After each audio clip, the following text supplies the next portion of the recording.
ماذا أفادتني هدايا أهديت بعد الهلاك؟ كيف التجمل في مرايا لا أرى فيها سواك؟ أخلقتها حتى ترى من قد خلقت لكي تراك، فتشد من أحبال صوتي كلما صوت دعاك.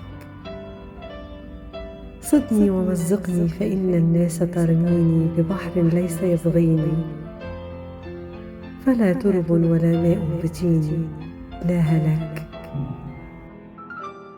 صدني فإني لا أصيد ولا أصاد، أنا الشباك. ما بين أيدي الطالبين وبين ما طلبوا سواك.